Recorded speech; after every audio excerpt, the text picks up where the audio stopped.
রোজা ফরজ হওয়ার হিকমত ও তাৎপর্য। আহলুস সুন্নাহ ওয়াল জামাতের বিশ্বাস হল, শরীয়তের বিধিবিধান তথা আল্লাহর আদেশনিষেধ ও নির্দেশনাগুলো হিকমত, প্রজ্ঞা ও মাসলাহাতের কল্যাণ ধারক।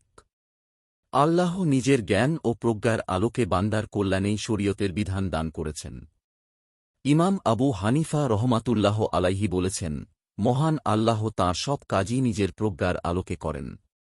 তিনি কোনো অন্যায় ও অনর্থক কাজ করেন না। ফিকহুল আকবর।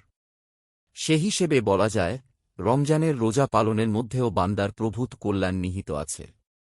রোজার উপকার ও তাৎপর্য। রমজান মাসে সিয়াম সাধনার কয়েকটি উপকার ও তাৎপর্য বর্ণনা করা হল। ১. আল্লাহর আনুগত্য ও সন্তুষ্টি অর্জন। বান্দার প্রতিটি ইবাদতের প্রধান উদ্দেশ্য আল্লাহর প্রতি আনুগত্য প্রকাশের মাধ্যমে তাঁর সন্তুষ্টি অর্জন করা। রোজার মাধ্যমে বান্দা আল্লাহর প্রতি সর্বোচ্চ আনুগত্য প্রকাশ করে। কেননা প্রবৃত্তির টার্না থাকার পরও সে গোপনেও আল্লাহর অবাধ্য হয়ে পানাহার করে না। এজন্য আল্লাহ বলেছেন, মানব সন্তানের প্রতিটি আমল তার জন্য, শুধু রোজা আমার জন্য এবং আমিই তার প্রতিদান দিই। নিশ্চয়ই সে আমার জন্য খাবার ও পানীয় পরিহার করে। সহিহ বুখারী, হাদিস 1894। ২. তাকওয়া অর্জন। রোজা পালনের অন্যতম প্রধান উদ্দেশ্য হল তাকওয়া অর্জন করা। আল্লাহ তাআলা বলেছেন, হে মুমিনরা! তোমাদের ওপর রোজা ফরজ করা হয়েছে, যেমনি ফরজ করা হয়েছিল তোমাদের পূর্ববর্তীদের ওপর, যাতে তোমরা মুত্তাকী হতে পারো। সূরা বাকারাহ আয়াত ১৮৩। প্রাজ্ঞ আলেমরা বলেন, তাকওয়া হল প্রতি কাজের আগে আল্লাহর সন্তুষ্টি ও অসন্তুষ্টির বিবেচনা করা এবং আল্লাহ অসন্তুষ্ট হন এমন কাজগুলো পরিহার করা। ৩. মন্দ প্রবৃত্তি থেকে বেঁচে থাকা। শাহ ওয়ালিউল্লাহ মুহাদ্দিস দেহলভী রহমাতুল্লাহ আলাইহি বলেছেন, মানুষের ভেতরের পাশবিক প্রবৃত্তি মানুষকে মানবিক গুণাবলী অর্জন করতে এবং ফেরেশতা স্বভাবের অনুসরণ করতে বাধা দেয়। মানুষ যখন ক্ষুধাপিপাসা অবলম্বন করার মাধ্যমে, নারীর সাহচর্য ত্যাগ করে এবং নিজের অঙ্গপ্রত্যঙ্গকে নিয়ন্ত্রণের মাধ্যমে পাশবিক প্রবৃত্তিকে দুর্বল করে এবং আত্মসংযম অর্জন করে, আর এটাও রোজার অন্যতম উদ্দেশ্য। এজন্য রাসূলুল্লাহ সাল্লাল্লাহু আলাইহি ওয়াসাল্লাম বলেছেন, যে মিথ্যা কথা, মন্দ কাজ ও মূর্খতা ত্যাগ করতে পারল না, তার পানাহার ত্যাগে আল্লাহর কোনো প্রয়োজন নেই। সহিহ বুখারী, হাদিস 1903। ৪. আল্লাহর স্মরণ ও ইবাদত। অধিক ভোজন, ভোগবিলাসিতা মানুষকে আল্লাহর স্মরণ ও ইবাদত থেকে বিমুখ করে। ইসলাম বছরের সব সময় পরিমিত খাবার গ্রহণ করতে বলেছে এবং রমজানে ১ মাস সিয়াম সাধনার নির্দেশ দিয়েছে। রাসূলুল্লাহ সাল্লাল্লাহু আলাইহি ওয়াসাল্লাম বলেছেন, আদম সন্তান পেটের চেয়ে নিকৃষ্ট কোনো পাত্র পূর্ণ করে না। অথচ আদম সন্তানের জন্য মেরুদণ্ড সোজা থাকে এমন কয়েক লোকমা খাদ্যই যথেষ্ট। অগত্যা যদি খেতেই হয়, তাহলে পেটের ১/৩ খাদ্যের জন্য, অপর তৃতীয়াংশ পানীয়ের জন্য এবং বাকি তৃতীয়াংশ শ্বাস-প্রশ্বাসের জন্য রাখবে। সুনানে তিরমিজি, হাদিস ২৩৮০। ৫. আত্মিক পরিশুদ্ধি লাভ। যেহেতু ভোজন, ভোগ ও বিলাসিতা মানুষকে আল্লাহর স্মরণ থেকে বিমুখ করে, তাই এর মাধ্যমে বান্দার অন্তর কলুষিত হয়। বিপরীতে বান্দা যখন পাশবিক চাহিদাগুলো পরিহার করে, তখন তার আত্মা পরিশুদ্ধ হয়। আবু সুলাইমান দারানী রহমাতুল্লাহ আলাইহি বলেন, যখন নফস ক্ষুধার্ত ও পিপাসার্ত থাকে তখন অন্তর স্বচ্ছ ও কোমল থাকে। আর যখন খাবারে পরিপূর্ণ ও পরিতৃপ্ত থাকে তখন অন্তর অন্ধ থাকে।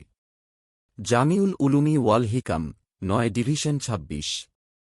৬. আল্লাহর নিয়ামতের উপলব্ধি। সিয়ামের অন্যতম একটি হিকমত হল, এর মাধ্যমে ধনী ব্যক্তি তার প্রতি আল্লাহর দেওয়া ধন সম্পদের মর্যাদা বুঝতে পারে।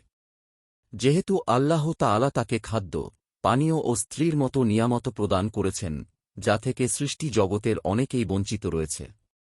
রোজা রাখার পর সে বঞ্চিত মানুষের কষ্ট উপলব্ধি করতে পারে। ফলে সে তাদের প্রতি সাহায্যের হাত বাড়িয়ে দেবে, যদ্বারা তারা নিজেদের লজ্জা নিবারণ করবে ও ক্ষুধা মেটাবে। ৭. আত্মনিয়ন্ত্রণের প্রশিক্ষণ। রোজা ফরজ হওয়ার একটি হিকমত হল, এটি আত্মনিয়ন্ত্রণের অনুশীলন। মানবজীবনে সৌভাগ্য অর্জন করতে হলে আত্মনিয়ন্ত্রণের কোনো বিকল্প নেই। পবিত্র কোরআনের একাধিক আয়াতে মানুষকে আত্মনিয়ন্ত্রণ অর্জনে উৎসাহিত করা হয়েছে।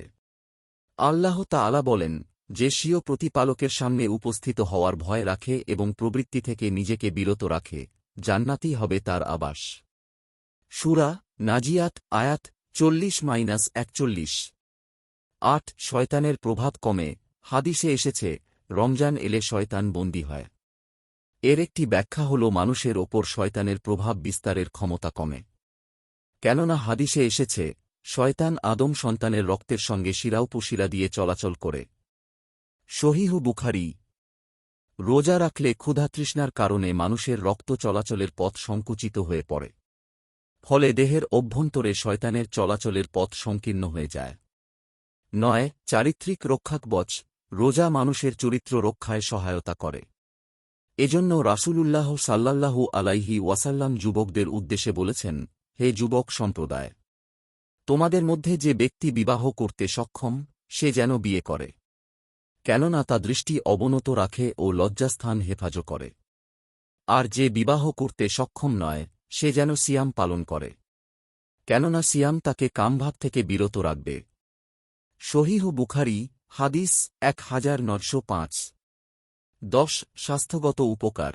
ডাক্তার তাসনিম যারা তাঁর এক আলোচনায় রোজার ৭টি উপকারের কথা বলেছেন। সেগুলো হচ্ছে: ১ তারুণ্য ধরে রাখা, ২ শরীরের চর্বি কমান, ৩ পেটের স্বাস্থ্য ভালো হওয়া, ৪ ওজন কমানো, ৫ রক্তে সুগারের মাত্রা নিয়ন্ত্রণ, ৬ কোলেস্টেরল নিয়ন্ত্রণ, ৭ ব্লাড প্রেসার নিয়ন্ত্রণ। বিস্তারিত দেখুন চিকিৎসা বিজ্ঞানে রোজার উপকারিতা, দৈনিক কালের কণ্ঠ। আল্লাহ সবাইকে রমজানের বরকত কল্যাণ দান করুন। আমিন। নিয়মিত ইসলামিক এবং স্বাস্থ্য বিষয়ক ভিডিও পেতে লাইক, কমেন্ট, ফলো এবং চ্যানেলটি সাবস্ক্রাইব করে পাশে থাকবেন।